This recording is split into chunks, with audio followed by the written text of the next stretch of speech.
Normally वो film actor का नाम उत्कर्ष वगैरह ऐसे होता है। अरे सर हमारा नाम नाना है।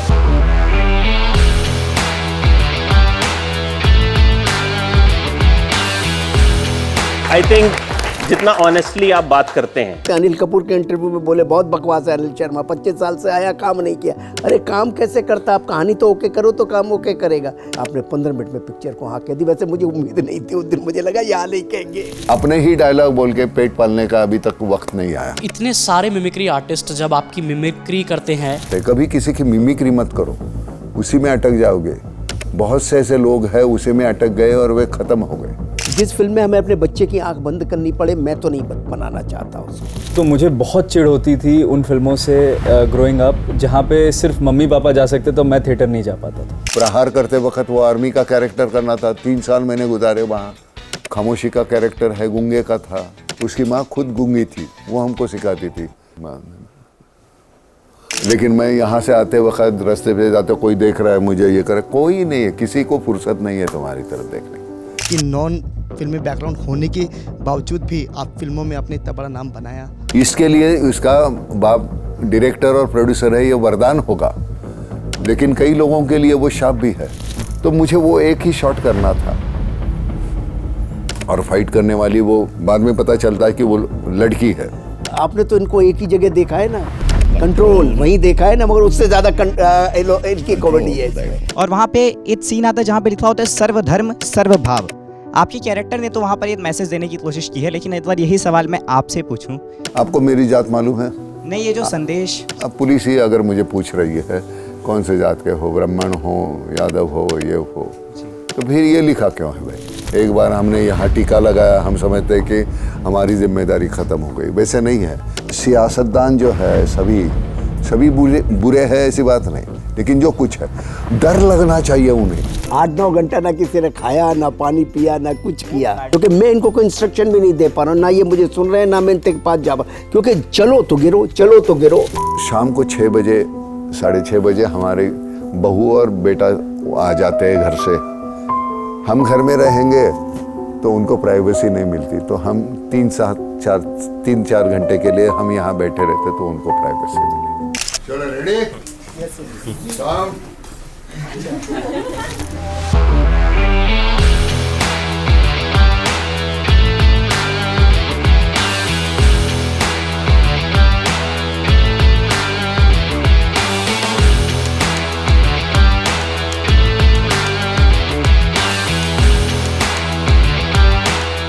Please welcome Nana Patekar, Utkarsh and Anil sir इन मेरे मोहल्ले में।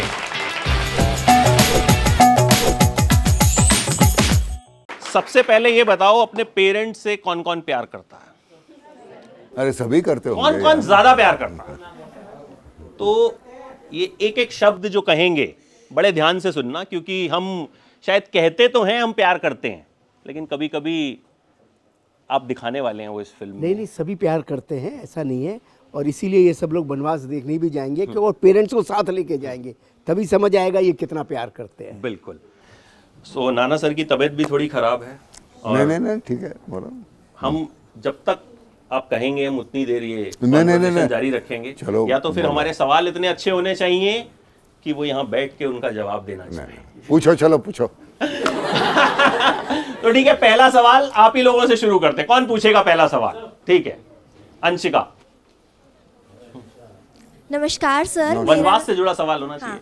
नमस्कार सर, मेरा नाम अनुष्का है। उसका माइक दे दो। सर मुझे ना आपसे ये सवाल है कि वनवास मूवी में इतने टाइम बाद आपने दोबारा एक्टिंग करी है, तो मुझे ये पूछना है, पुराने टाइम में जब आप एक्टिंग करते थे, मतलब 90s में जब आपने एक्टिंग करी है, और अब जो आपने एक्टिंग करी है वो भी इतने यंग एक्टर के साथ, तो व्हाट्स द एक्सपीरियंस? कोई फर्क नहीं होता बेटे,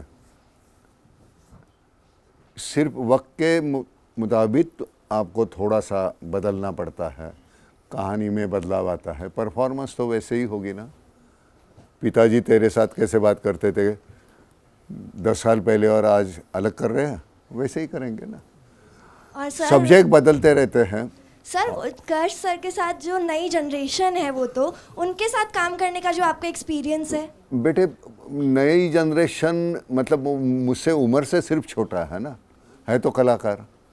तो वहाँ जब जाते हैं टीम में कोई सीनियर बंदा खेल रहा है और जूनियर खेल रहा है तो अहदा तो दोनों का एक ही होता है। तो मुझे तो कोई दिक्कत नहीं, उसे पूछो दिक्कत कोई आई क्या? बिल्कुल नहीं। नाना सर के साथ जैसे आप इनसे सवाल कर रही हैं, मैंने इनसे बहुत कुछ सीखा है डेफिनेटली, क्योंकि ये सीनियर प्लेयर हैं पिच पे और इनके जो स्ट्रोक्स हैं वो परफेक्शन कर करके वो परफेक्ट हो गए हैं। तो नॉन स्ट्राइकर एंड पे भी आप बैठ के उनको देख सकते हैं, आप कैमरे के पीछे भी बैठ के उनको ऑब्जर्व कर सकते हैं कि ये कैसे एक एक इमोशन को इतनी आसानी और सरलता से बयां करते हैं। और सर ने कभी मुझे महसूस नहीं होने दिया कि मैं उनका जूनियर हूँ। सर ने हमेशा ये बताया, आप जो मिसाल देते हैं कि पूरी टीम को अच्छे रन मारने होंगे तभी मैच जीता जाएगा, तभी फिल्म हिट होगी। तो सर हाँ, मैन ऑफ द मैच कौन होता है मेरे हिसाब से बहुत इम्पोर्टेंट नहीं है, मैच जीतनी चाहिए। और ये फिल्म करके हमने मैच जीत ली है। सिर्फ पहले नॉर्मली ऐसे होता है कि मैच जब चलती है तब देखते हैं, हमारी मैच ऐसे पूरी होने के बाद आप देखते हैं। तो वो जाके 20 तारीख को देखिए आप। मुझे ज़िंदगी में, मैंने अभी 50 साल हो गए इंडस्ट्री में, तो इतनी फिल्में की है, लेकिन मुझे लगता है कि ये मेरी शुरुआत की एक, पहले नंबर लगाओगे तो पहले 6-7 फिल्मों में एक ये फिल्म होगी। क्या अगर खुद कह रहे हैं, क्योंकि आई थिंक जितना ऑनेस्टली आप बात करते हैं हर चीज़ को। हाँ, नहीं तो बकवास होती तो मैं बोलता कि मैं नहीं आता है, नहीं तो मैं बोल दूंगा बकवास फिल्म है मत देखो। लेकिन ये फिल्म मैं बार बार सब जगह, इतना प्रमोशन मैंने कभी किसी आज फिल्म तक का आपने नहीं शायद किया। इतने इंटरव्यूज, इतना प्रमोशन किया ही नहीं, कभी नहीं किया, क्योंकि मुझे लगता है हर एक ने ये फिल्म देखनी चाहिए, तो इसलिए मैं हर जगह जा रहा हूँ। पूछो। नमस्ते सर। नमस्ते सर। नमस्ते सर। सर मेरा नाम रोहित गुप्ता है, मैं एक्टर भावरा स्टूडियो से हूँ। मेरा सवाल ये था सर कि आपका जो निक नेम है, रियल नाम है विश्वनाथ है, तो नाना पाटेकर, नाना तो मतलब कैसे वो मौसी बोलती थी नाना नाना नाना, वही रह गया, फिर कोई विश्वनाथ करके पुकारता नहीं था। स्कूल में गया तो कोई सब दोस्त लोग उस वक्त के मेरे थे तो वो विशु बोलते थे, लेकिन वो रह गया पीछे। फिर अभी पासपोर्ट पे भी नाना ही है। ये अच्छा हो गया सर, नहीं तो फिर वो कंफ्यूजन रहता है। कई एक्टर्स के साथ ये होता है कि नाम तो वैसे चेंज हो गया लेकिन डॉक्यूमेंट्स में पुराना नाम है। नॉर्मली वो फिल्म एक्टर का नाम उत्कर्ष वगैरह ऐसे होता है। हमारा नाम नाना है। अनिल सर, कैसे माने नाना, क्योंकि बहुत सेलेक्टिव काम करते हैं, तो बॉम्बे में बहुत रहते 20 भी साल नहीं तक ना 25 साल तक करते रहे। कितनी दफ़े मैं जाता रहा, बोलता रहा। इसलिए हम सबको बोलते हैं, अनिल कपूर के इंटरव्यू में बोले बहुत बकवास है अनिल शर्मा, 25 साल से आया काम नहीं किया। अरे काम कैसे करता, आप कहानी तो ओके करो तो काम ओके करेगा। लेकिन इस बार ऐसा हुआ कि जब ये पूना में थे, बनवास में चले गए थे और वहाँ पे अपने रह रहे थे, खेतों में, खलिहानों में, सुंदर हवाओं में, और ये रह रहे थे 8-9 डिग्री टेम्परेचर में। तो मैं इनके पास गया और इनको मैंने कहानी सुनाई।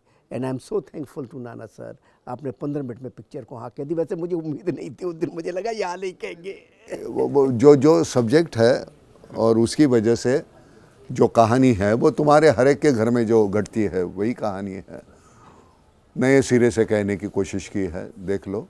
और ये ऐसे नहीं कि बहुत सीरियस वगैरह, कंटेंट जो है, थॉट है, सीरियस है, लेकिन वो हंसते हंसते हंसते हंसते आपको पता नहीं चलेगा, आपके अनजाने में वो कभी आपके आंसू निकल आ गए, पता नहीं चलेगा। तो ये बहुत बहुत ज़रूरी था कि ऐसी फिल्म होनी चाहिए, नहीं तो वो वही चलता है, मार धाड़, इधर से पैर मारा, उधर से बिल्डिंग उड़ गई, तो वो मुझे रास नहीं आती वैसी फिल्में। तो ऐसा कुछ करने का मौका मिला तो मैंने हाँ कर दिया। कितना आप सवाल पूछिए। आप हाँ जी। पहले तो आप सबको नमस्कार। और ट्रेलर मैंने देखा और इतनी मेरे को खुशी हुई, और मैं यही चाहती हूँ कि आप तो प्रमोशन कर ही रहे हैं, आप सबके बिहाफ में मैं इन बच्चों को ज़रूर बोलना चाहती हूँ। जैसे ट्रेलर में दिखाया गया कि he is going to help you, आपको पूरा रास्ता ये दिखाते हैं।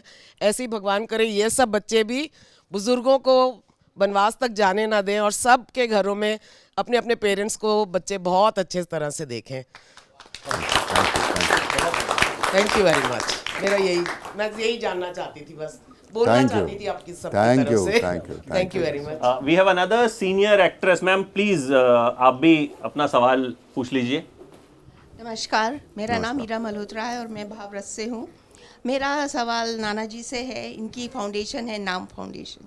तो मैं जानना चाहती हूँ कि यदि मैं उनसे जुड़ना चाहती हूँ इस फाउंडेशन से तो क्या प्रोसेस है, कैसे?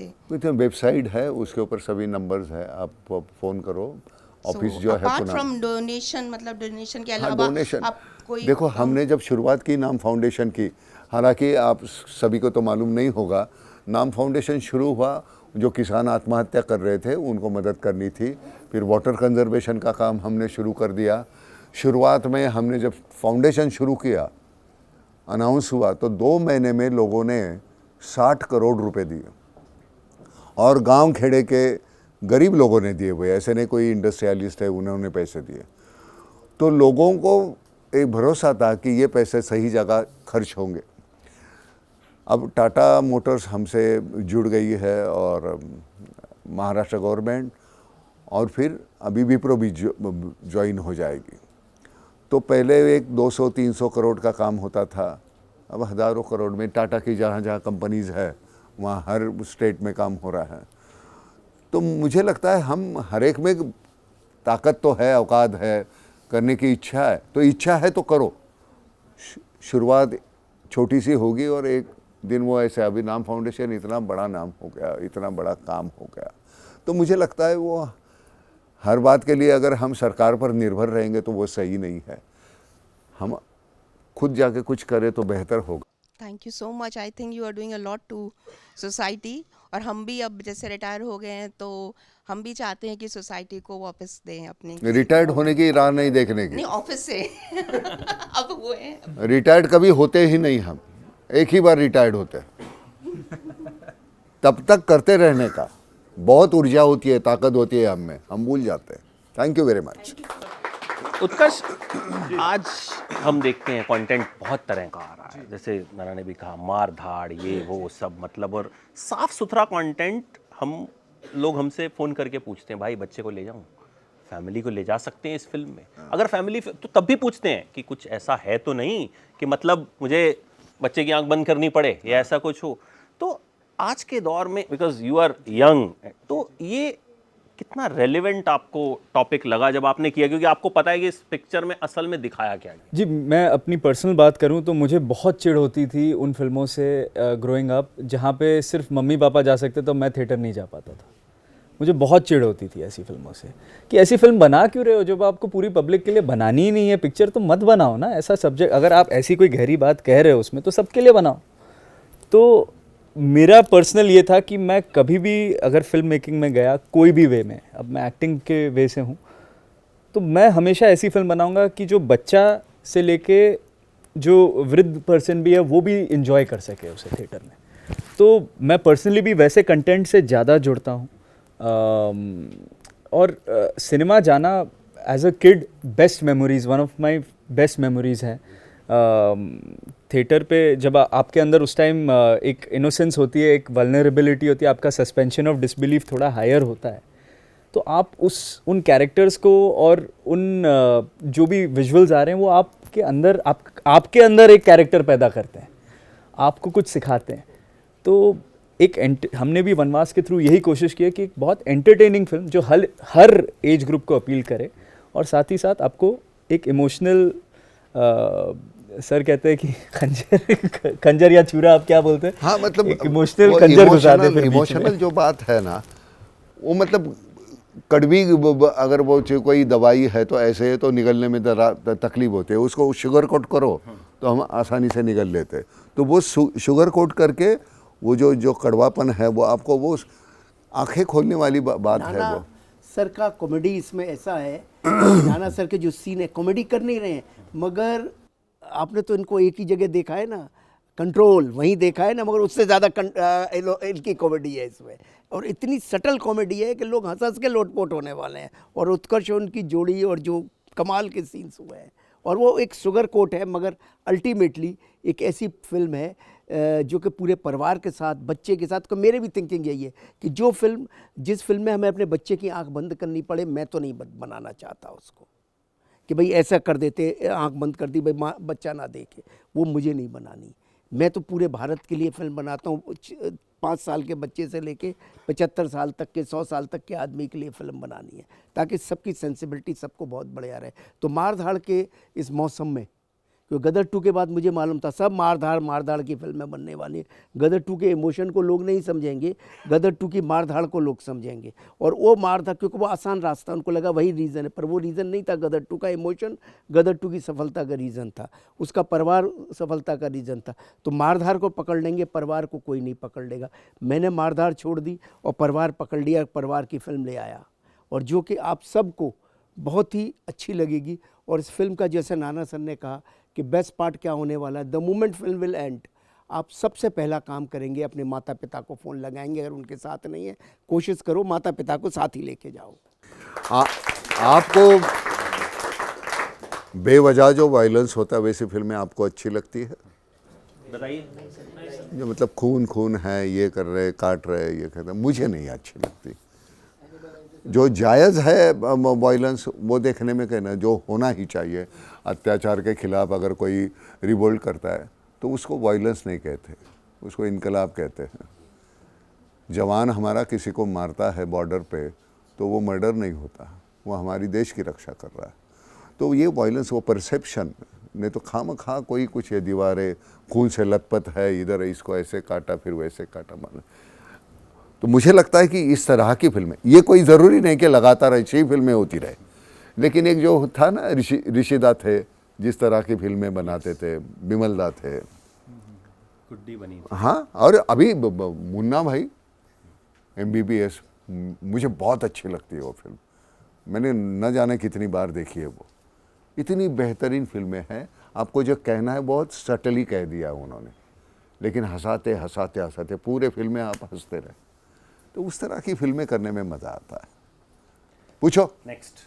सर मेरा सवाल आपसे है कि आप एक एक्टर हैं, तो मैं जानना चाहता हूँ आप इतने सालों से इंडस्ट्री में काम करते आ रहे हैं, चाहे वो डबिंग का हो चाहे वो एक्टिंग का हो, तो मैं आपसे ये पूछना चाहता हूँ कि ऐसा कोई कैरेक्टर आपको करने में थोड़ी मुश्किल हुई हो, कभी ऐसा कुछ हुआ था सर? करने की थोड़ा सा मुश्किल हुआ हो कभी ऐसा? मुश्किल तब होता है कि जब तुम्हें उस कैरेक्टर के साइकी से जुड़ते नहीं, तुम अपने आप को आइडेंटिफाई करो उसके साथ। इतने 50 सालों में, 75 सालों में इतने लोगों को मिला हूँ, तो कुछ कुछ बातें अंदर वैसे ही ऑटोमेटिकली जाके रह जाती है। अगर कोई कैरेक्टर उससे मेल खाता है तो वो बात आती है, उससे जुड़ जाती है। कोई अपना पर्सनल टच तो होता ही है, तो वो डिफ़िकल्ट, लेकिन वो फिर वो पढ़ाई करो उसकी, डिफ़िकल्ट है तो। प्रहार करते वक्त वो आर्मी का कैरेक्टर करना था, 3 साल मैंने गुजारे वहाँ, तो वो 3 साल समझने में गए, लिखने में, फिर बाद में हमने डायरेक्ट की। खामोशी का कैरेक्टर है, गूंगे का था, तो मुझे सिखाने, वो मेरे बच्चे का रोल जिसने किया था उसकी माँ खुद गूंगी थी, वो हमको सिखाती थी साइन लैंग्वेज क्या है माँ। तो वो हमको सीखना पड़ेगा, जो बात आती नहीं वो सीखो। रही बात इमोट करने की है, तो उसके तो समाज में जाओ, देखो वहाँ जो घटता है, कई प्रकार के दुख होते हैं, हर एक के दुख अलग होते हैं। तो मुझे लगता है वो हर दुख बयां करने का एक तरीका होगा ना हर एक का। मैं गाड़ी में, कार में बैठने के बजाय मुझे अच्छा लगता है कि मैं रिक्शा से जाऊं, ताकि वो एक रिक्शा वाला है, उसकी कहानी मुझे सुनने मिलती है, उसका बात करने का तरीका है, उसका समाज की तरफ देखने का, उसका पॉलिटिक्स की तरफ का अप्रोच, तो वो सभी सुनने को मिलता है। और वो बटोरना चाहिए एक्टर होने के नाते। हम 4 दीवारियों में एयर कंडीशन में बैठ के वो नहीं कर सकते। सिर्फ अंग्रेज़ी फिल्में देख के हमको वो नहीं आएगा, फिर कॉपी करोगे तुम, वो एहसास नहीं होगा, वो अंदर से आएगा नहीं। तो मुझे लगता है कठिन कोई बात नहीं है दुनिया में, लेकिन वो जो मेहनत लेनी है, वो मेहनत तुम लेने की ताकत होनी चाहिए तुम्हें, उसके सिवा कुछ नहीं होता। एक्सटेम्पोर हम करते हैं तो एक्सटेम्पोर 2 या 3-4% होगा, बाकी का जो है 95% तुमको जो करना है वो मेहनत ही करनी है। मेहनत के अलावा कुछ नहीं है हर चीज़ में, मतलब ये कोई एक्टिंग के नहीं, हर प्रोफेशन में वो मेहनत के सिवा कुछ नहीं होता। Thank you. नेक्स्ट आ जाइए। आजा, आगे आजा बेटे। हाँ नमस्कार सबको मेरा पहले मेरा नाम विप्लव है और मैंने फिल्म का ट्रेलर देखा है बनबस का, बहुत ही बढ़िया था। जैसे कि कभी हम नाना पाटेकर सर जी को देख रहे हैं पुलिस स्टेशन में बैठ के बोलते हैं अपने घर जाने के लिए, तो कभी उत्कर्ष जी के हम देखते लव लाइफ। तो मेरा सवाल उत्कर्ष जी से, और वो अभी रिसेंट मतलब फिल्म इंडस्ट्री में भी नए नए कदम रखे एज ए लीड एक्टर, और मैं तो उनका गदर 2 से फ़ैन हो गया हूँ, इंस्टाग्राम में भी फॉलो करने लगा हूँ। तो आपके लिए मेरा सवाल ये है कि जब आप फिल्म शूटिंग कर रहे थे, उस फिल्म की कौन सी पार्ट आपको ज़्यादा मेहनत लगा, मतलब टाइम लगा शूट करने में, और सीनियर से आप कितना कुछ सीखे हो? देखिए, ये फिल्म की एक ख़ास बात वनवास की ये है कि ये फिल्म बहुत स्मूथली हो गई। ये फिल्म में कभी कोई पड़ाव था भी तो वो महसूस नहीं हुआ, क्योंकि सारा कास्ट, सारा क्रू एक ही लक्ष्य के लिए लगा हुआ था कि हमें फ़िल्म बेहतरीन बनानी है। और वो शुरू होता है फ्रॉम द टॉप से। पापा हैं, नाना सर हैं, ये जो हैं ये टोन और टेम्पो सेट करते हैं टीम के, क्योंकि ये मैं एसेंशियली कहूँगा लीडर्स हैं टीम के। और इन्होंने हमेशा सबका माइंडसेट यही रखा कि आपको आपका सीन बेस्ट करना है और हमें बेहतरीन कहानी बनानी है, ये हमेशा से रहा। एक सीन जो मेरा सबसे फेवरेट है इस फिल्म में, वो है जो हमने बर्फ़ में शूट किया है। शिमला में हम शूट कर रहे थे और भयंकर बर्फ़ पड़ी है उस दिन, जो 2 साल से नहीं पड़ी वहाँ पे, वो 6, 7, 8 घंटों में पड़ गई। और ऐसा था कि मैं और नाना सर अगर इतने पास भी हैं और डायलॉग एक्सचेंज कर रहे हैं, तो उनकी आंखों के सामने भी इतनी बर्फ़ गिर रही है कि वो कंसंट्रेट करना डिफ़िकल्ट हो रहा है। मैं खुश नसीब था, मेरा चश्मा था। इसके बेचारे के आंख में जा रही थी वो। मेरी नाक वाक सब लाल हो चुकी थी।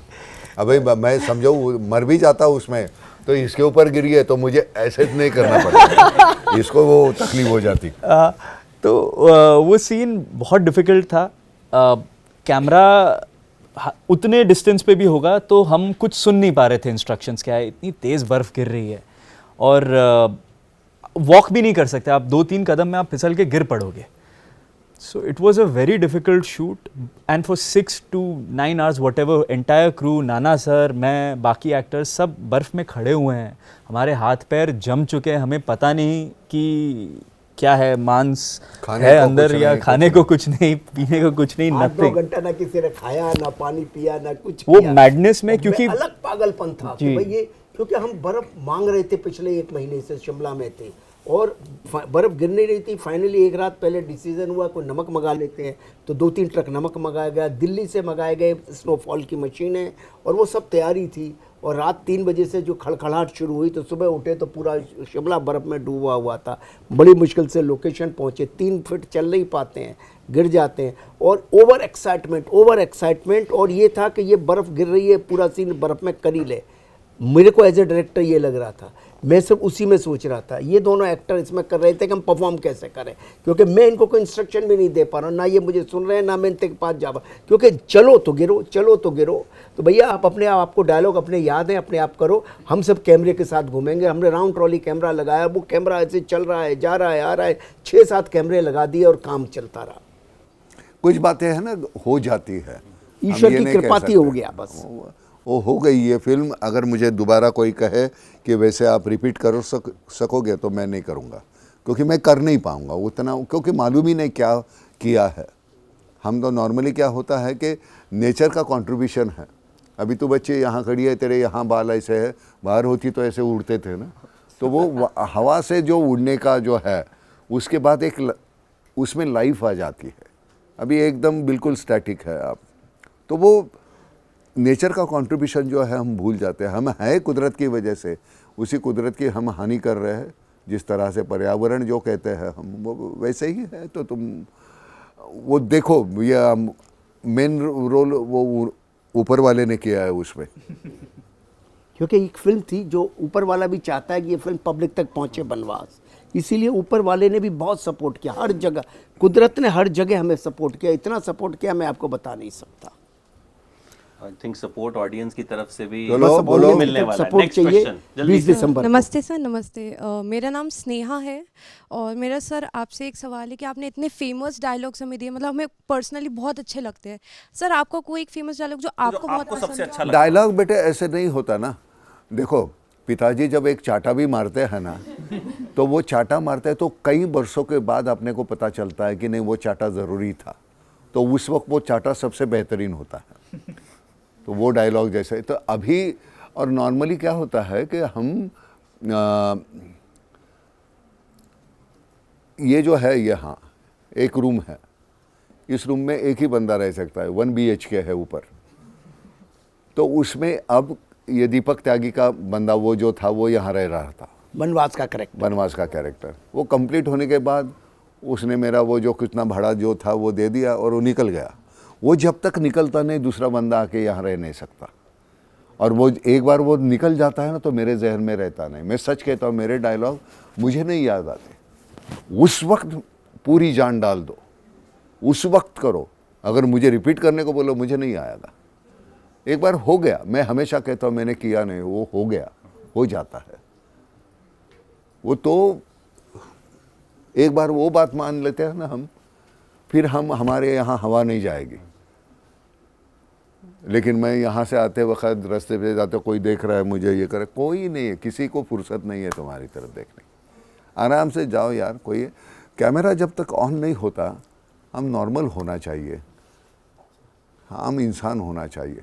और मुझे लगता है कि आम होना ये हमारी बहुत बड़ी ताकत है। मैं सामान्य जो है हम, वो सामान्य होना बड़ी ताकत है, सबके बस की बात नहीं है वो। तो वो वैसे रहना मुझे लगता है कि मुझे वो अच्छा लगता है, इसलिए मैं ऐसा हूँ। अब ये मुझे पूछ रहे थे आपको ठंड नहीं लग रही है, ये पैजामा और कुर्ता पहन के जाते हो? सच में कहूँ तो अभी नहीं लग रही है, क्योंकि ये इतनी ऊर्जा आपको खामखा, आप कौन लगते हैं हम आपके, कोई नहीं है, बावजूद उसके आप यहाँ खड़े हैं। तो मुझे लगता है ये ऊर्जा है वो तुमको वो शॉल की तरह होती है, होता है, हम खुश रहते हैं। मतलब नहीं सच्ची कमाल की बात। Next question please. सभी को मेरा नमस्कार। जोर से बोल। हाँ, सभी को मेरा नमस्कार। नमस्कार। आपके चरणों में मेरा नमन है सर। नमस्कार। और मैंने आपसे बहुत कुछ सीखा है सर। और मेरा नाम प्रेम मेहरा है, मैं भावरस से एक एक्टर हूँ। तो सर मुझे आपसे एक छोटा सा सवाल पूछना था कि आप फिल्मी बैकग्राउंड से नहीं हैं और आप इतने बड़े कलाकार हैं, बहुत कुछ आपने पूरी दुनिया को सिखाया है, स्पेशली मैं उसके लिए थैंक्स करना चाहूँगा आपको। तो मुझे वो एक छोटी सी जर्नी आपकी जाननी है जिसमें आपने इतना टाइम दिया है कि नॉन फिल्मी बैकग्राउंड होने के बावजूद भी आप फिल्मों में आपने इतना बड़ा नाम बनाया। थोड़ा सा उसके बारे में कुछ बताइए सर। दिलीप साहब थे, दिलीप कुमार, उनके पिताजी, उनका फ्रूट का धंधा था, उनका कोई फिल्मी बैकग्राउंड नहीं। राज कपूर साहब थे, उनका फिल्मी बैकग्राउंड था। बलराज साहनी, उनका कोई फिल्मी बैकग्राउंड नहीं है। तो सभी जो आए कि इनका कुछ नहीं, उनसे शुरू हुआ। तो फिल्मी बैकग्राउंड होने की ज़रूरत नहीं, इसके लिए इसका बाप डायरेक्टर और प्रोड्यूसर है, ये वरदान होगा। लेकिन कई लोगों के लिए वो शाप भी है, क्योंकि उसका सही इस्तेमाल नहीं हुआ। इस बच्चे ने किया है इसलिए वो फ़ायदा हुआ। तो फिल्मी बैकग्राउंड होने की कोई ज़रूरत नहीं होती। आपको सच मायने में आप कुछ कहना चाहते हो इस माध्यम के ज़रिए, तब जाके वो फिल्म बनती है ना। इसलिए पुरानी फिल्में देखो बेटे, तो फिर तुम्हें पता चलेगा कि कैसी फिल्में बनती थी, वो जिस तरह की कहानियाँ होती थी। कहानी होती थी, आजकल कहानी नहीं है। कुछ 1-6 गाने होने चाहिए, डांस करना चाहिए, मारा मारी चाहिए, ऐसे खून खराबा चाहिए, फिर वो नहीं, ठीक नहीं लगता, देख नहीं पाते हम। तो मुझे लगता है जर्नी जो है, तेरी जर्नी अभी शुरू हुई है एज एन एक्टर, और तू अपने आप को ये सवाल करना, और 20 साल के बाद, 25 साल के बाद क्या जर्नी थी। वो जर्नी ये है कि तू हर कदम पे तूने सीखा क्या लोगों से। देखते रहो, वो ब्लॉटिंग पेपर की तरह वो अंदर रखना पड़ेगा तुम्हें। और अगर वो नहीं रखते हो तो तुम खाली रहोगे। तेरे अपने इमोशंस है, तेरे अपने निजी है ना। एक बार खर्च करेगा, दूसरी बार, तीसरी बार, फिर वो मोनोटोनस होगा, फिर हम देखना नहीं चाहेंगे। नया कुछ चाहिए, और नया चाहिए, और नया चाहिए। अब मैं वो बताऊंगा नहीं सामने, लेकिन मैं परसों एक फाइट सीक्वेंस था, फाइट सीक्वेंस में तुम क्या नया करोगे? ऐसे गुलाटी मारोगे, फिर ऐसे करोगे, ऐसे लात मारोगे, ये उसमें इमोशन कैसे आ सकती है। तो मैं तुझे बताता हूँ तुझे ये कैमरे बंद हो गए तब। तो मुझे वो एक ही शॉट करना था, और फाइट करने वाली वो बाद में पता चलता है कि वो लड़की है, तब तक पता नहीं चलता। तो वो हो गया शॉट, तो मेरा डायरेक्टर उसने तो कहा था नहीं, तो कहते ना आपने वो ये कैसे कहा, मैंने कहा मुझे ऐसे लगा। ऐसे ही बोलते बोलते हमको वो डायलॉग लिखे ने, don't compel me to raise my hand, वो ऐसे ही मैं बोल दिया। अब वो औरत है तो उसको बोलना पड़ेगा ना कि भाई तुमको कैसे मारे हम। तो वो तुम्हारे जो इमोशंस है वो तुम्हें अपना एहसास होना चाहिए, वो लाएं कैसे हम। अगर हमने कहीं देखे तो इसको इसमें कैसे पिरोए, तो वो एक हो जाता है। वो अब 50 साल हो गए तो उतना आता है थोड़ा थोड़ा। उत्कर्ष, विजयपत सिंघानिया इसके स्क्रीनिंग पे आए थे फिल्म की। आपका जो किरदार है वो कहीं ना कहीं इस फिल्म में वो रोल प्ले करता है जो शायद हर इंसान एक ओल्ड एज में चाहता होगा कि हमें। किरदार का नाम क्या है आपके? वीरू भैया वॉलंटियर। वीरू भैया वॉलंटियर। तो मुझे लगता है वीरू भैया वॉलंटियर हर कोई चाहता होगा कि वीरू भैया वॉलंटियर जैसा एक शख्स हमें भी जिंदगी के उस मोड़ पे मिले। अब आप फिल्म देखोगे तब आपको पता लगेगा, मिले या ना मिले, कामना करें उसकी या ना करें। जो ट्रेलर से मुझे समझ में उन्होंने बोला क्या आपसे? तस्वीरें देखी हमने, कुछ कह रहे थे वो आपसे? जी अब विजयपत सिंघानिया जी, अब वो तो मैं खैर देख के गई ना पिक्चर, देखी उन्होंने, कैसे लगी उनको? उनको बहुत मतलब वो बाद में कैमरे के बाद बताता हूँ आपको। अच्छा, जितना कैमरे पे बता सकते। बट जी डेफिनेटली बहुत इमोशनल थे। उन्होंने खुद रिक्वेस्ट की थी देखने की पिक्चर, तो बहुत इमोशनल हो गए थे। तो डेफिनेटली बहुत इमोशनल था। और क्या इस चीज को मैं पब्लिक नहीं जी करना, कैसे हो गई हम public भी मुझे नहीं मालूम। ज़्यादा क्योंकि वो बोलना नहीं तस्वीरें चाहते। आई सामने तो मुझे वो तस्वीरें बहुत पर्सनल की, तो मैटर मैंने है, वो पर्सनल सवाल मैटर है, पूछा। उसको पर्सनल रखना चाहता हूँ। ठीक, नेक्स्ट क्वेश्चन प्लीज। हेलो, नमस्ते सर। सर मेरा आपसे ये सवाल था कि आपने जब तिरंगा मूवी करी थी तो उसमें आपने मतलब एक स्क्रिप्ट में एक बंदा अपना जब वो देखता है, करेक्टर अपना देखता है, तो आप कोई सी भी स्क्रिप्ट पढ़ के मतलब कोई से भी करेक्टर में एकदम परफेक्ट कैसे बैठ जाते हो? जैसे आपका एक डायलॉग था। बेटे तुम्हें लगता है कि मैंने किया इसलिए मैं दिखता हूँ, लेकिन उसके पीछे मेरा राइटर होता है, डायरेक्टर होता है, को आर्टिस्ट होता है, वो सब मिला के फिर वो बन जाता है ना। आप लोगों को क्या है, हम स्क्रीन पे दिखते हैं तो आपको लगता है हमने किया, वो सभी हमारा नहीं होता। वो जिस तरह से मेरा डायरेक्टर मुझे कहता है उसमें उसका हिस्सा इतना बड़ा होता है, और लेकिन उनका चेहरा दिखता नहीं, हमारा दिखता है। फिर आप हमारे फ़ैन हो जाते हो, और जिस वक्त तुम्हें लगता है नहीं आ रही है, मज़ा नहीं आ रहा है, तो आप हमको डिस्कार्ड कर देते हो। तो मुझे 50 साल हो गए इंडस्ट्री में। हर वक्त कोई कुछ नई चीज़ अगर करोगे ना तो लोग देखना चाहेंगे, रिपीट करोगे तो मज़ा नहीं आएगा। और उसमें घुसने के लिए वापस वही है, अभ्यास करो, मेहनत करो, वो तो फिर घुसना आसान हो जाता है। लेकिन वो सभी श्रेय जो है मेरे अकेले का नहीं, वो हम सबका होता है। अभी इस फिल्म में मेरा श्रेय अगर होगा तो डायरेक्टर हमारा जो है उसको 50% तो श्रेय पहले दे दो, रहे 50 तो उसमें सभी हम आर्टिस्ट है वो बांट लेंगे। तो 50 में से हमारा असल में है 30, फिर कैमरामैन है, डांस डायरेक्टर है, डायलॉग राइटर है, तो फिर उनका जाएगा। तो हम इतना सा करते हैं, लेकिन आपको दिखता है क्योंकि वो बड़ा बना के हमको दिखाते हैं। तो इसके लिए जो है वो डायरेक्टर मेन आदमी होता है। टीम वर्क तो आई थिंक ये बहुत कम होता है कि जब कोई डांस डायरेक्टर्स और सबकी बात करे, क्योंकि अल्टीमेटली हर चीज़ एक टीम वर्क है। ये शो भी अगर हो रहा है तो कैमरे के पीछे लोग नहीं होंगे, आप लोग नहीं होंगे, सवाल नहीं पूछेंगे तो कैसे होगा? Mansi, next question, you have a question. नमस्ते सर, मेरा नाम राज है। मेरा सवाल सर, जैसे हमने मूवी में ट्रेलर देखा तो उसमें एक चीज़ हमने जो नोटिस किया कि वनवास का मूवी का जो ट्रेलर था उसमें एक सीन आता है, पुलिस वाला पूछता है आपसे कि आपकी जाति क्या है, तो आप उसमें बताते हैं पुलिस का full form public officer for legal investigation and crime emergencies. और वहाँ पे एक सीन आता है जहाँ पे लिखा होता है सर्वधर्म सर्वभाव। आपकी कैरेक्टर ने तो वहाँ पर एक मैसेज देने की कोशिश की है, लेकिन एक बार यही सवाल मैं आपसे पूछूं, श्री नाना पाटेकर जी से पूछूं, तो आपका इस पे क्या वक्तव्य है? मैं आपको मेरी जात मालूम है?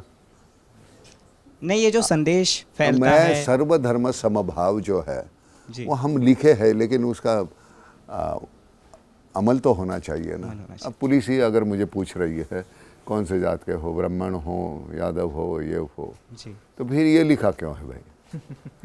तो वो बंदा है वैसे, वो पूछने वाला। आप यही सवाल आप पूछ सकते हैं, लेकिन हम पूछते नहीं।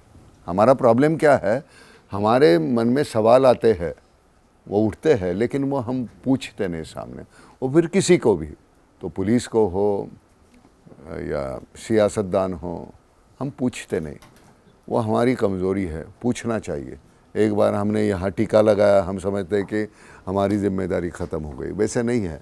अगर कोई गलत होता है तो वहाँ जाओ, अकेले जाओ, दुक्के जाओ, 4 लोग जाओ, जत्थे से जाओ, बोलो। जिस दिन बोलोगे, हमारे सियासतदान जो है सभी बुरे हैं ऐसी बात नहीं, लेकिन जो कुछ है डर लगना चाहिए उन्हें। हमारी डर इन द सेंस हम जाके जलाएंगे, काटेंगे, ये नहीं। डर मतलब नहीं, ये आवाम जो है वो हमको फिर वो वापस सत्ता में नहीं लाएगी, हमको उखाड़ के फेंक देगी। ये डर उनके मन में होना चाहिए, लेकिन वो तब होगा कि जब तुम सतर्क होगे। अगर तुम नहीं रहोगे तो कैसे होगा? ये बड़ी मतलब जिम्मेदारी वाली बात है, जो जिम्मेदारी हम सबकी है। अनिल सर, एक चीज़ कही जाती है इंग्लिश में, बैक टू बेसिक्स। हमारी दादी नानी के जो नुस्खे थे वही आज बड़े बड़े डाइटिशियन महीने के 5-10 हज़ार रुपये लेते हैं और लोगों को बताते हैं। 5-10 हज़ार फीस भी लेते होंगे, अलग अलग लेते होंगे, तो वही नुस्खे बताते हैं जो हमें दादी नानी वाले नुस्खे थे, और वो हम बहुत शान से उनको फॉलो करते हैं कि अरे वो सेलिब्रिटी डाइटिशियन है, वो फलानी एक्ट्रेस की डाइटिशियन है, उसने बताया तो मैं ये वाला करूँगा। जबकि घर में कोई बता दे तो हमें लगता है नहीं है। तो ये फिल्म जो है ये कहीं ना कहीं वहीं ले जाती है, बैक टू बेसिक्स। जो बेसिक्स हम भूल जाते हैं, जैसा कि हम बढ़ गए किसी दूसरे कंटेंट की तरफ, तो ये फिल्म आपको वहाँ लेके जाएगी, या वही सोच के साथ आपने उसी सोच के साथ ये फिल्म बनाई? ये जो फिल्म है मेरे तो कैरियर के हिसाब से भी बैक टू बेसिक लेके गई है, क्योंकि मैंने श्रद्धांजलि जैसी फैमिली फिल्म से अपना कैरियर शुरू किया था। श्रद्धांजलि, बंधन, कच्चे धागों का अपने, और अब ये बनवास। तो वैसे भी एज ए डायरेक्टर भी मुझे बैक टू बेसिक लेके गई है। लेकिन अगर मैं सामाजिक तौर पे बात करूं तो ऑफ कोर्स मैं बैक टू बेसिक की ही बात कर रहा हूं। हमारी जॉइंट फैमिलीज़ हुआ करती थी, सारा परिवार एक साथ रहता था। अगर कोई बुज़ुर्ग को तकलीफ़ भी होती थी ना, तो कोई ना कोई कहीं ना कहीं से खड़ा, पुत्र को भी समय नहीं है, पुत्री को भी समय नहीं है, तो पोते को समय है, भतीजे को समय है, किसी ना किसी को समय है, और वो कमियां पूरी हो जाती थी। अब न्यूक्लियर फैमिली हो गई हैं, और भी माइक्रो न्यूक्लियर हो गई है। वो अब बाप, बेटा, बहू, और मतलब बच्चे बम्बई में रह रहे हैं तो पिता कहीं दूसरे गांव में रह रहे हैं, मिल ही नहीं पाते। फेस टाइम है बस, उसी पे वो भी अभी कभी कभी जब नया नया फेस टाइम या व्हाट्सअप कॉल आया था तो इमीडिएटली बात हो जाती है, तब वो भी नहीं होती है, समय नहीं है। एक घर में भी हर व्यक्ति बनवासी की तरह। तो हमने इसीलिए इस फिल्म को ये इसलिए बनाया कि ताकि लोगों को अपनी वैल्यूज़ का एहसास हो। वक्त की जो धूल उनके माथा, दिल, दिमाग पे जम गई है, उसको थोड़ी सी हवा मिले और फूंक मिले और वो उड़ जाए, ताकि वो एहसास कर सकें कि पिता ही सर्वोपर है, माँ ही सर्वोपर है, परिवार सब सर्वोपर है। क्योंकि जब बच्चा छोटा होता है तो माता पिता उसके लिए अपनी सारी ज़िंदगी सब कुछ दे देते हैं तो नहीं दे देते आपके माता पिता? सब कुछ करते नहीं करते हैं? आप जरा सा भी बीमार हो तो माता सब नौकरी छोड़ देती है, इधर छोड़ देती है। आपने कभी माँ को कभी थैंक्स बोला है? आजकल के बच्चे बोलते, बहुत अच्छे बच्चे बोलते हैं, क्योंकि हम समझते कि उन्होंने करना ही। लेकिन जब बच्चे माँ बाप बूढ़े हो जाते हैं तो उनको भी तो हमारी ज़रूरत होती है नहीं होती है? उस वक्त हमको उनके लिए कुछ करना है, नहीं करना है, लेकिन हम नहीं कर पाते हैं। इस व्यस्तताओं से, हालातों से, सब कुछ है। कितने लोग होते हैं जो कि पिताजी, दादाजी घर में बैठे हैं और आते हैं, आप खेलते कूदते आते हैं, कैसे हैं दादाजी, फिर चले जाते हैं। दादाजी आपके साथ बैठना चाहते हैं, खेलना चाहते हैं, कूदना चाहते हैं, 4 बातें करना चाहते हैं, आपके पास समय ही नहीं, आप फ़ोन पे लगे हैं, लैपटॉप पे लगे, इधर लगे उधर। तो ये जो दूरियां हो गई हैं, बनवास इसी दूरियों को छांटने का एक प्रयास है। आपको सिर्फ एक हल्का सा एहसास कराएगा कि माता पिता कितने ज़रूरी हैं, परिवार कितना ज़रूरी है, जो कि कोविड के दिनों में बहुत ही दुखदाई समय था, लेकिन वहाँ हमने थोड़ा बहुत महसूस किया था कि जब हम परिवार के साथ संगठित हो गए थे, परिवार के साथ उठ रहे थे, बैठ रहे थे, वो लम्हे हमारे जीवन के कितने अच्छे थे। तो कहीं ना कहीं फिर से हम इस फिल्म को देख के बैक टू बेसिक जाएं और अपने परिवार के साथ बहुत प्रेम प्यार से रह सकें, ऐसा मेरा सोचना है एज ए डायरेक्टर, इसलिए मैंने ये फिल्म बनाई है। हम गांव में अब बम्बई में शिवाजी पार्क नाम का एक एरिया है, बहुत बड़ा मैदान है, और वहाँ को बाजू का जो कट्टा बंधा हुआ है तो वहाँ शाम को ये बुज़ुर्ग लोग आके बैठते हैं। तो एक तकरीबन 6, 5:30, 6 बजे आते हैं और बैठते हैं। उसमें से कई चले जाते हैं, 2-4 जो है वो वहीं बैठे रहते हैं, और वही एक सामने मेरा घर है। तो मैं एक दिन उनको पूछा, मैंने कहा आप गए नहीं अभी तक, काफ़ी 9:30, 10 बजने को आए। तो उन्होंने जवाब दिया कि बेटे बात ऐसी है कि हमारा 1 रूम 1 BHK घर है वहाँ, और शाम को 6 बजे 6:30 बजे हमारी बहू और बेटा आ जाते हैं घर से। हम घर में रहेंगे तो उनको प्राइवेसी नहीं मिलती, तो हम 3-4 घंटे के लिए हम यहाँ बैठे रहते तो उनको प्राइवेसी मिली। अब ऐसी ज़िंदगी काटनी पड़ती है, तो क्या करें हम। अब देखो इतना सोच समझ के 4 घंटे अकेले बैठे, कुछ नहीं, वो वहाँ यहाँ वहाँ देख रहे। अब ये ऐसे बाप है हमारे ज़िंदगी में, वो या माँ है, हमारे लिए इतना करते, तो हमारी तो ये जिम्मेदारी बनती है। एक ज़माना था हम लड़खड़ाते थे, अब उम्र के वजह से वो लड़खड़ाते, तो उनकी उंगली, वो हमारी उंगली तो पकड़ेंगे ना, बिल्कुल, तो उनको आधार हम नहीं देंगे तो कौन देंगे। तो मुझे लगता है कि वही है। तो मैं हमेशा कहता हूँ, ये गालिब साहब का वो जो शेर है ना कि जिंदगी भर आईना साफ करते रहे, धूल चेहरे पे जमा हो गई। मैं एक पर्सनल एक्सपीरियंस शेयर करता हूँ। आपका ट्रेलर आया, मतलब मुझे भी लाइफ का एक पिछले 2-3 हफ्ते में एक ऐसा एक्सपीरियंस हुआ। मेरे फादर को ब्रेन स्ट्रोक हुआ पहली बार। वो हमेशा फिट रहे हैं, मतलब हमने उनको कभी बीमार भी नहीं देखा, तो हम जाहिर है बहुत परेशान। जब हमने देखा उनको पहली बार, तो अब काफ़ी बेहतर हैं, रिकवर कर रहे हैं। उसी दौरान ये ट्रेलर आया था, तो मैंने देखा, तो मेरे दिमाग में ये चीज़ चलती रही कि इनके पास तो इनके 2 बेटे हैं, हम नीचे खड़े हैं मुस्तैद हॉस्पिटल में कि एकदम बुलाएंगे, हम चले जाएंगे। लेकिन जिनके पास ऐसी सिचुएशन में पहली बार ऐसा हुआ, बोल नहीं पा रहे हैं, वो इशारों से बात कर रहे हैं, तो अपने दोनों बेटों में भी डिफरेंशिएट नहीं कर पा रहे हैं कौन सा बड़ा है कौन सा छोटा है। तो मुझे वो लगा कि मुझे बहुत हिट किया ये पर्सनली कि जिनके पास मान लीजिए वीरू वॉलंटियर नहीं है, या जिनके पास कोई नहीं है, वो ऐसी सिचुएशन में किससे बात करेंगे, क्योंकि उस सिचुएशन में देखना, ये फिल्म देखना, डॉक्टर ने बोला कि जिससे ये बात करते हैं आप उसको ही इनके पास ज़्यादा रखिए।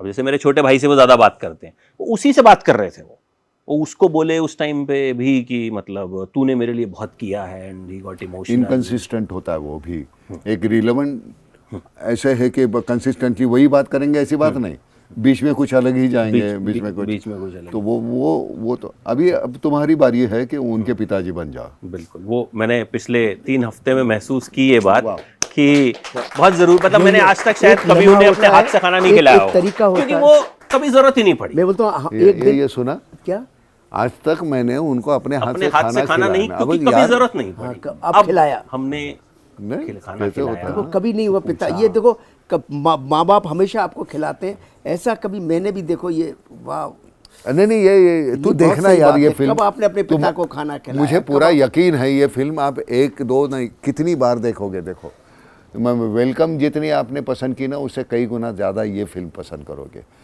उसमें सिर्फ एक हंसी मजाक, ये फिल्म देखने के बाद घर में बहुत कुछ लेके जाओगे आप, और बहुत कुछ डिस्कशन होगा घर में, जिंदगी में ढेर सारा बदलाव आएगा। मैं तो चाहूँगा कि अपने पापा को भी दिखाऊं, अगर वो ठीक हो जाते अरे हैं, तो यार उनको चाहूँगा कि नहीं, सच्ची दिखाओ। और शायद हो सकता है कि उन पे भी ये पिक्चर इमोशनली कुछ नहीं वो करेगी, बिल्कुल करेगी यार, सच्ची वो तुम दिखाओ, उनको दिखाओ। अगला सवाल प्लीज। नमस्कार सर। सर मेरा नाम हर्षवर्धन है। सर मैं मास कॉमी कर रहा हूँ अभी। सर आपकी 1994 में एक मूवी आई थी क्रांतिवीर। सर उसमें आपका एक डायलॉग था, आ गए मेरी मौत का तमाशा देखने। सर वो डायलॉग सर मेरे दिल के अभी तक बहुत करीब रहा है सर। तो सर थोड़ा सा अगर आप उसको बोल के दिखा। बेटे क्या मैंने बताया, मुझे डायलॉग याद नहीं रहते। हालांकि उसका किस्सा ये है कि वो शूटिंग को आपने जिस एनर्जी के साथ बोला, नहीं वो एनर्जी अब वो आएगी नहीं, इसके लिए क्योंकि पिछला जो कुछ है वो मैंने किया नहीं, अगला कुछ किया करना है वो मुझे मालूम नहीं। तो उस वक्त वो कंसिस्टेंसी होती है, उस वक्त वो रहता है। लेकिन वो किया था ऐसे कि वो उसका वो लिखा हुआ नहीं है डायलॉग। मैं अस्पताल में था और शूटिंग थी, तो मैंने कहा ये अगर मैं नहीं जाऊंगा शूटिंग को तो मेरा प्रोड्यूसर जो है मर जाएगा, बहुत नुकसान होगा उनका, अगर खुदा न खास्ता मुझे कुछ हो गया तो मैंने डॉक्टर से परमिशन ली। मैंने कहा एक डॉक्टर को मेरे साथ भेजो, मैं वहाँ जाके शूटिंग करता हूँ। 7 दिन हमारा वो क्लाइमैक्स होने वाला था, 7 दिन रखे थे। हम गए, मैंने कहा अभी सुबह मत करो, 2:30 बजे शूटिंग शुरू करो। 2:30 बजे शूटिंग शुरू हो गई, 5 बजे शूटिंग ख़त्म हो गई। क्लाइमैक्स 7 दिन का था, वो 2.5 घंटे में ख़त्म हो गया। दूसरे दिन सिर्फ वो भाग दौड़ के जो शॉट थे वो दूसरे दिन। लेकिन उस वक्त मुझे मालूम नहीं था कि मैं क्या बोलने वाला हूँ। तड़का का सीन भी वैसे ही है। प्रकाश राज मुझे कहता है कि chief you know everything, how can I right it on paper. ऐसे मैंने कहा ऐसे कैसे हो गया, हमने जैसे सिरवैया ने लिखा तब डायलॉग हो गया ना, मालूम तो सब कुछ था। लेकिन कई बार ऐसे होता है कि अपने अंदर वो फिल्म इतनी वो कैरेक्टर घुस जाता है कि वो तो आसानी से वो लफ्ज़ निकल आते हैं। वैसे वो फिल्म का हुआ था। बोल तो मैं नहीं पाऊंगा। नहीं, वो आई थिंक मैंने पहले भी रिक्वेस्ट की थी कि डायलॉग बोलने वाली रिक्वेस्ट हमें नहीं करनी चाहिए। हाँ, and I think this is not right also. अपने ही डायलॉग बोल के पेट पालने का अभी तक वक्त नहीं आया। नमस्कार सर, मेरा नाम तनिष्क उपाध्याय है और सर आपको देखने का, आपके दर्शन प्राप्त हुए, आज मुझे सौभाग्य प्राप्त हुआ सर, बहुत अच्छा लग रहा है। और सर मेरा क्वेश्चन बहुत ही सिंपल है आपसे कि इतने सारे मिमिक्री आर्टिस्ट जब आपकी मिमिक्री करते हैं और किसी और व्यक्ति के मुख से आप अपनी आवाज़ सुनते हैं तो वो कैसा अनुभव होता है, कैसा लगता है आपको? मैंने कहा एक बच्चा है जो देख नहीं पाता, अंधा है वो, और उसने बीच में मेरा ये डायलॉग, आ गए मेरे मौत का तमाशा देखने, वो उसने बोला है। दूर रखो और सुनो तो मुझे लगता है कि मैं ही बोल रहा हूँ। उसने इतना बेहतरीन किया था। तो वो मिमिक्री नहीं थी, वो दोबारा वो जिया, वो रोल को उसने किया, हालांकि वो देख नहीं सकता। मिमिक्री में थोड़ा सा जो है उससे ज़्यादा करते हैं, इसलिए उसको मिमिक्री बोलते हैं। हूबहू करना है उसको मिमिक्री नहीं बोलते। आप उसको, तो मुझे कोई दिक्कत नहीं होती, कोई करता है तो मुझे। लेकिन तुम लोगों को कोई जो एक्टर बनना चाहते हैं, कभी किसी की मिमिक्री मत करो, उसी में अटक जाओगे। बहुत से ऐसे लोग हैं उसी में अटक गए और वे ख़त्म हो गए। 50 साल तक हम यहाँ रहे, उसकी वजह यह है कि इस कैमरे के सामने हम कुछ कहना चाहते हैं। समाज में जो घट रहा है अच्छा बुरा, उसको बयां करना चाहते हैं। इसके लिए हम कुछ कहना है, जीने की कोई वजह तो होनी चाहिए। हमारी वजह यह है कि हम ये जो विसंगति है आपके सामने रखते हैं, फिर आपको लगता है हाँ अच्छा, हाँ आपको हालांकि सब कुछ मालूम होता है, लेकिन आप पूछते नहीं। मैं इसके पहले बोला, आप पूछते नहीं। मन में सवाल आते हैं लेकिन आप पूछते नहीं। हम मेमने नहीं हैं, हम इंसान हैं, तो हमको बोलना चाहिए, हमको पूछना चाहिए। हमारे बलबूते पे इतने बड़े हो जाते, सरकारें बनती है, तो अगर सही बात नहीं होती तो सरकार को पूछो, सवाल करो। ये तुम्हारी ज़िंदगी है, तुम बच्चे हो, हमने तो जी लिया, हम वापस के रास्ते पे है। तुमको सतर्क होना चाहिए। और पूछना मतलब आंदोलन मतलब ये नहीं कि जलाना है, काटना है, हाँ वो उस पर मैं भरोसा नहीं करता। पूछो, यहाँ से सोचो। किसी को मारना मतलब आंदोलन नहीं है। देख लो। धन्यवाद सर। धन्यवाद बेटे। पिताजी क्या करते हैं? एक लास्ट सर, वो अभी नहीं है इस दुनिया। सॉरी, क्या करते थे? सर वो किसान थे, मैं एक किसान परिवार से था। मैं भी किसान हूँ। हाँ जी। मैं अपने यहाँ जो कुछ उगता है वही खाता हूँ मैं। तो अभी क्या कर रहा है? मैं भी सर मास कम्युनिकेशन कर रहा हूँ और लिखने और गाने का शौकीन हूँ और वही करना चाहता हूँ। अच्छा, घर में भाई? हाँ जी, भाई है बड़ा। बड़ा छोटा? बड़ा। शादी हुई है उसकी? नहीं सर। तो घर में माँ और भाई है? माँ भाई है। ओके, ऑल द बेस्ट बेटे, कुछ बन के दिखा। बिल्कुल सर, बिल्कुल। Okay, thank you sir. Utkarsh, last सवाल आपसे मेरा, इस फिल्म के बाद आपके और अनिल सर के बीच की क्लोजनेस थोड़ी बढ़ी? मेरी और पापा की क्लोजनेस हमेशा रही है। हमेशा तो है। हाँ, तो हमें भी लगता है कि हम अपने फादर बट डेफिनेटली ये सब ऐसे जब सेंसिटिव सब्जेक्ट्स जो होते हैं उससे आप खुद की लाइफ को भी एग्जामिन करते हैं कि जहाँ आप गलतियाँ करते हैं, जहाँ आपके अंदर भी, देखिए कोई परफेक्ट नहीं होता, हर एक में there is room for improvement and definite है कि देख आप अपने इमोशन को एग्जामिन करते हैं। मैं जब करता हूँ तो मैं पापा के लिए कुछ भी कर सकता हूँ, ये मेरा इमोशन है कोर, अगर मैं एकदम चाहूँ तो। उसके बियॉन्ड अब मैं अपने आप को जितना बेहतर इंसान बनाऊँ, आई think he will be more proud. Film की सक्सेस, करियर सक्सेस, वो सब तो हर पेरेंट चाहता है कि उनके बच्चे पाएँ, बट उससे ज़्यादा खुशी इनको होगी कि अगर मैं अच्छा इंसान बनूँ, अच्छी चीज़ें करूँ, अच्छे कर्म कर सकूँ, सोसाइटी के लिए कुछ कर सकूँ, तो I think he will be more proud. So I have some distance to cover there, so I think this film has awoken something in me. Let's see.